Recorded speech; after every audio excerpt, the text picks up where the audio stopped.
Hey all, I'm Apurva and welcome back to WeDesified. Today we are going to show you how to book the US visa slot as an F1 student. This video is going to be simple and straight to the point. So let's get to it. But before that, please subscribe to our channel and hit that bell icon to encourage us so that we can keep making these useful videos.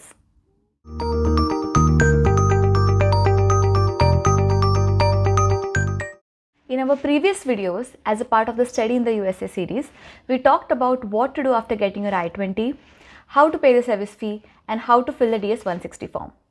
These are very important steps and need to be completed before you book your visa slots. So if you haven't watched them yet, please watch them now and come back to this video. In order to book the visa slot, the documents you need are your passport, I-20 and the DS-160 confirmation number. So get them ready and we will start the first step. So to start this, just go to the ustraveldocs.com and if you scroll below, it will ask you to choose your location. So we will choose India, so I, and just click on India and this will take us to the US Travel Docs India website.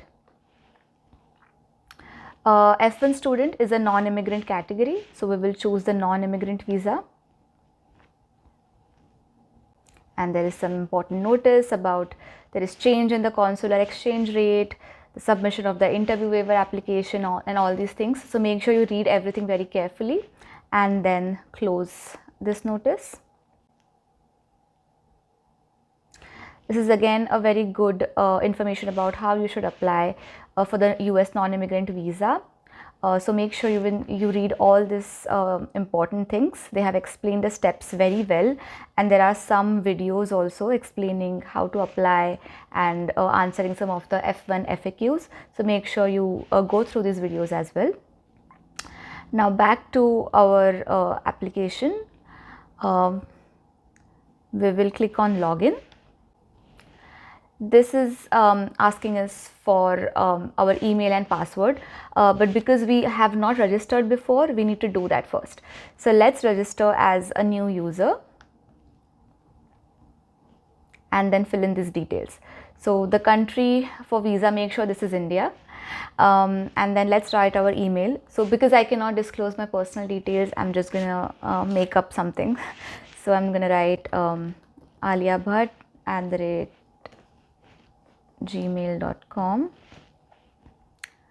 Again, just make sure that the first name and the last name is exactly matching with your passport details, because this is the also information which you have put in your DS-160. So everything should be very consistent. And then you can just write any password that you want to keep. So again, it is saying that there has to be a password format, that it should be at least 8 characters and contain both letters and numbers. So make sure you follow these. And then you have to type it one more time to confirm. Then you need to click on this privacy policy, that you have read and understood their privacy policy, because unless you do that, you're not going to go ahead. And then click on I am human and then just click on submit. So here on the top right corner, you will see that it's written as logged in as aliabhatt@gmail.com. That's our email ID, what we have used to create our profile, and some bunch of numbers. So make sure that you take a screenshot of this or write it down somewhere, because you need these details every time you want to log in. So just make sure that you have it handy. And then over here we have like an attention, it's a notice saying that whatever details you will be filling in this should be consistent with the details on your passport and on your DS-160. So make sure you have that, and again read through this entire notice. It also talks about pickup and delivery services. We will talk about this later, but again make sure that you are reading everything before just moving on to the next options. So if you go down below, you will see like your dashboard where it talks about different steps you need to do to book your appointment. So this is just like an progress checklist every time you complete one step. So let's start by first clicking here, which is the new application or schedule an appointment. So step 1, this is the visa type, and F1 students are the non-immigrant visa type. So we are going to select non-immigrant visa. Now here came again another note. So make sure you read that. It's talking about, you know, the COVID pandemic and how it has affected the appointment services and things like that. So again, make sure you read that. And then click on continue.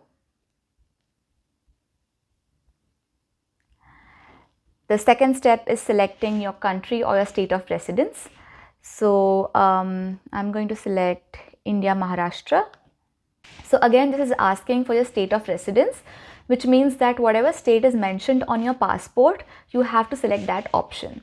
Now again, if you want to select some other consulate for your visa appointments, other than whatever is your state of residence, it doesn't really matter. Like, you don't have to choose that state over here at this step. We will get to that step later, and you can choose that consulate later. So you don't have to worry about that.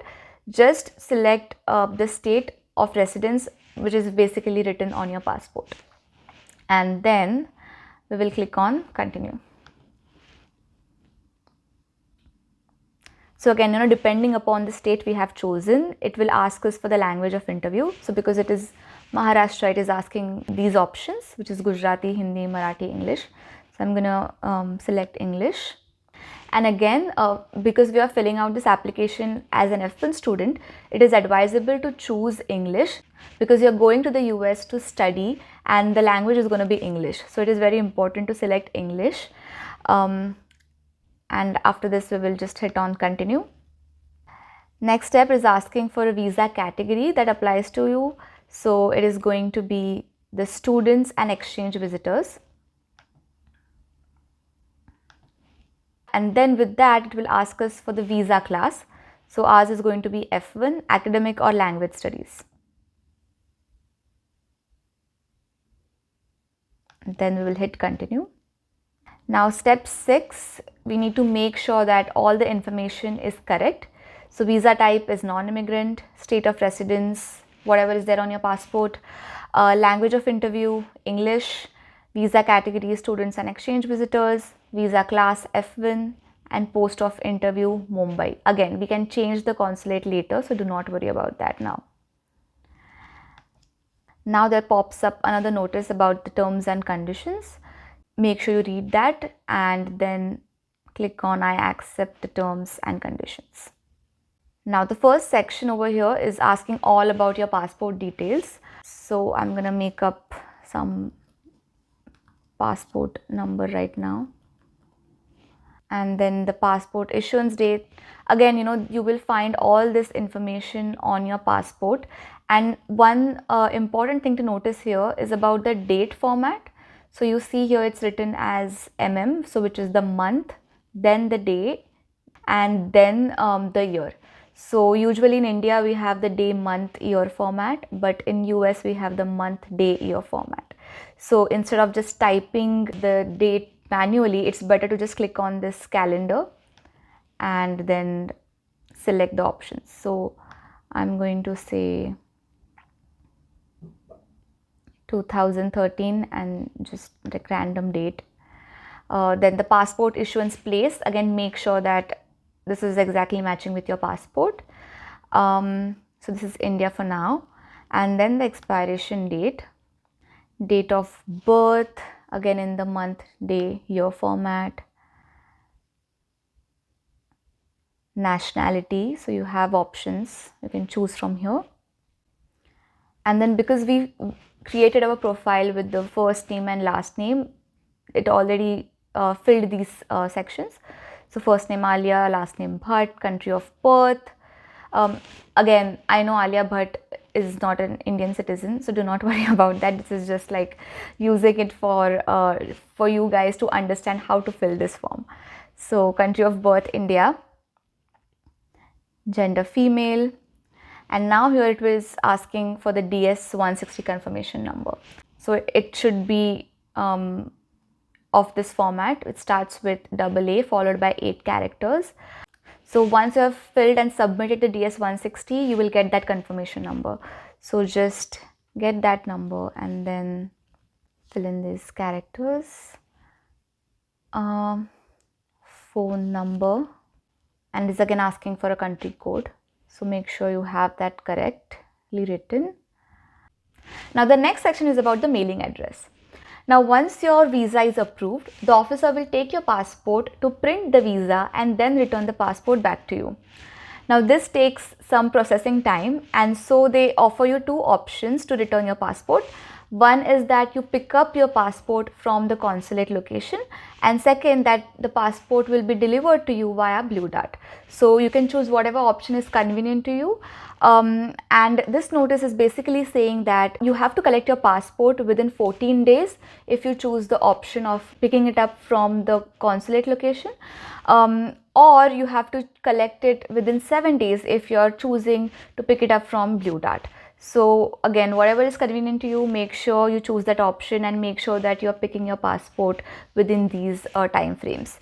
And then again, they have also mentioned the status tracker over here. So once you give the passport to the officer, you can always track the status of your passport as to what stage it is in and when you will be receiving it.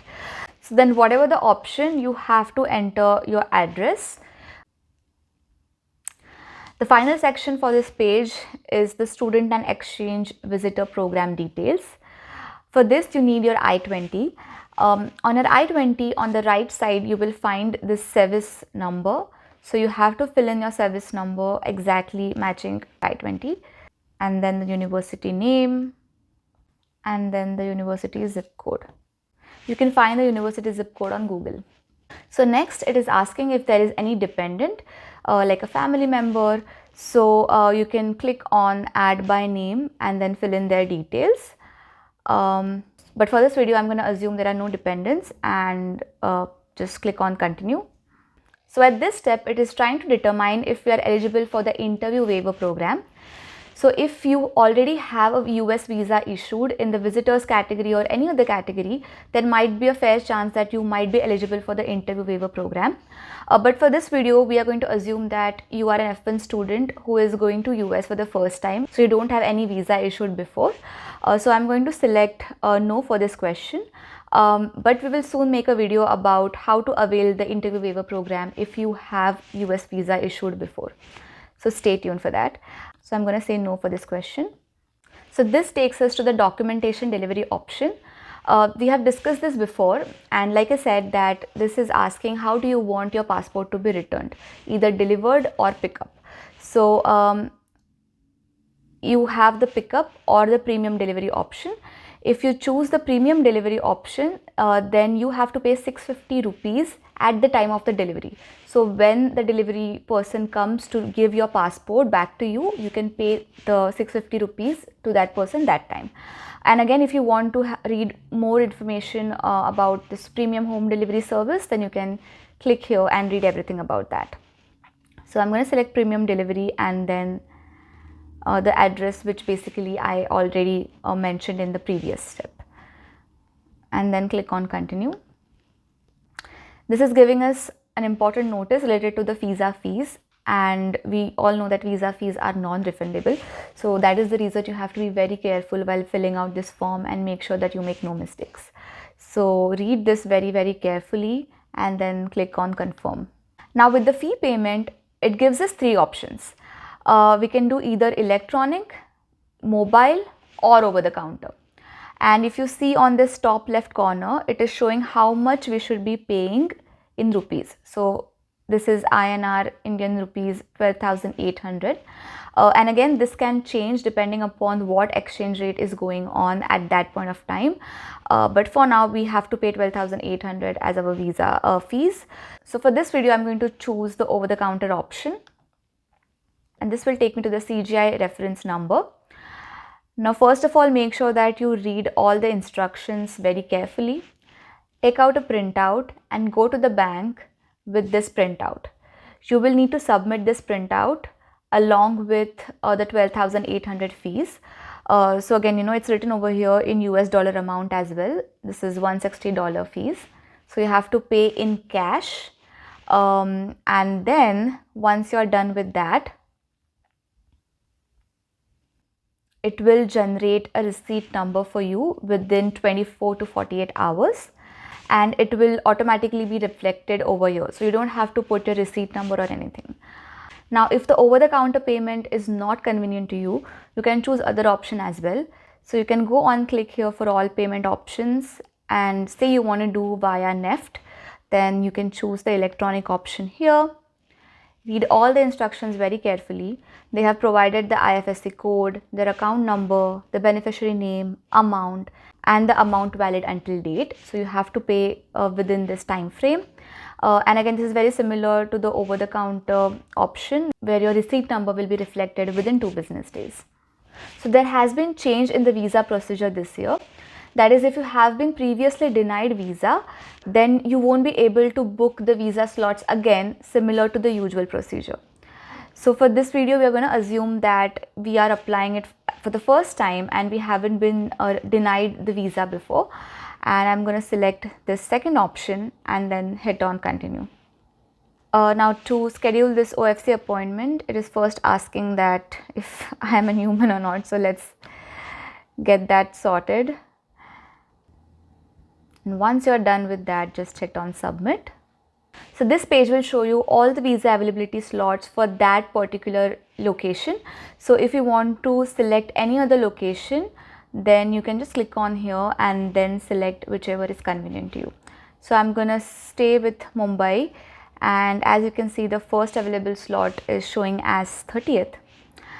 So then you can select here and then continue. Again, these slots keep on changing. So if these dates are not convenient to you, then you can always come back or change the location and choose the dates whichever are convenient to you. The consulate have recently said that they will be opening up more slots in June, mid-June and July. So again, you can keep on checking this page and click on the dates whichever is convenient to you. So after you're done with this, you have to press continue to confirm your appointment. And once that is done, you will get few more options here on the left side of this page, which will be to cancel your appointment or reschedule your appointment or request for an emergency appointment. We will make another video about how you can request emergency appointment, so stay tuned for that. We would like to mention a few tips to make this process easier and faster. First is that if you're getting error messages or experiencing slowness, then try booking the slots by using the incognito mode. Second, if you're getting errors, then instead of clicking on the back button, try refreshing the browser, because if you click the back button, then it might ask you to sign in again, and there are only limited number of sign-in attempts allowed per day. So you do not want to waste them, so just use the refresh button instead. Additionally, there are a lot of Telegram groups that discuss about this F1 visa slot availability. So you can find out about the available visa slots from those groups so that it would be useful in your visa slot booking. Another important tip to remember is that the visa slots open at odd times. So make sure that you are checking the availability at different times instead of the same time every day. If you have shared your credentials with your friends or family to help you with the slot booking, then make sure that you are coordinating and you are not logging in at the same time, because then it might block you if multiple people are logging in at the same time. So that's all we have for today. I hope it was useful. We will come up with more visa related videos soon.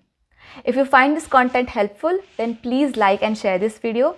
And if you have any questions, then please ask us in the comment section. We will reply and make more videos answering all your questions. And don't forget to subscribe to our channel. Until next time, take care, keep learning. Bye-bye.